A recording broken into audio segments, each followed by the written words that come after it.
हाय सांग मैंने नमस्कार। आज मुझे चिली कोबी बनवाक जाऊँगी से मु कोबी आउ टमाटो आउ है आमर कैप्सिकम पियाज आउ है कि अदा छेची नहीं आउ कि रसुण छड़े देती आठी कोबी छाणापी मु कि बेसन गुड़ा बनई प्रस्तुत करमी लंका लुण आउ है हल्दी पकईकि मु बेसन गुड़ा कर आठारे मोर तेल तातिला आपण मैंने प्लीज मो चिली कोबी प्रोसेस पूरा देखिए तो मुझे आगो कोई प्रोसेस कंटिन्यू करी।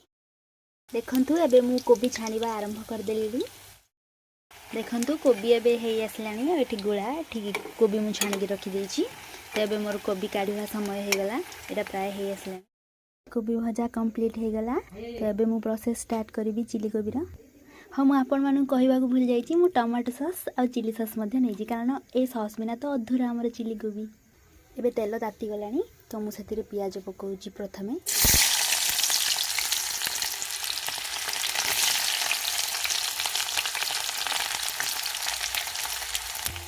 तो पियाज एबे किछि हे गलानी तो सेतिरे हम किछि अदा छेचा आ किछि रसुण पकाई देबी यार भल फ्लेवर आसीबा पई आपण माने भी अदा छेचा रसुण पकाइबे बढ़िया फ्लेवर आसीबो। तो याकु एबे मु जारी देबी। एबे मु सांग माने एथिरे हमर कैप्सिकम पकाई सारछि आ स्वाद अनुसार लूण हळदी आ हैला किछि चिली फ्लेक्स मध्ये पकाई भल फ्लेवर आसीबा पई। तो एबे एडो किछि समय छाडी देबा एटा हे जाऊ।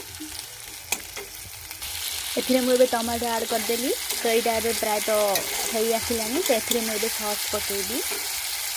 तो एथिरे मुझे चिली सॉस और टमाटो सॉस आवश्यक अनुसार पकई दे सारी। तो आउ किसी समय पर आम प्रस्तुत हो चिली कोबी। प्लीज प्लीज देखिए मो चिली कोबी प्रोसेस आउ आपण मैंने कमेंट भी करेंगे आपण मैंने भल लगे मो चिली कोबी प्लीज मत जनइबे प्लीज।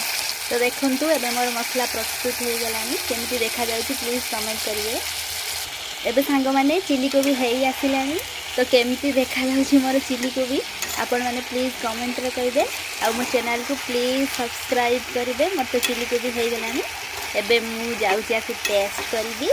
तो प्लीज देखिबे मो ए वीडियो को आ मो चैनल को प्लीज सब्सक्राइब करिवे लाइक करिवे प्लीज।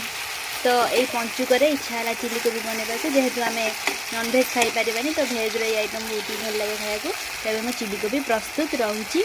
जय जगन्नाथ।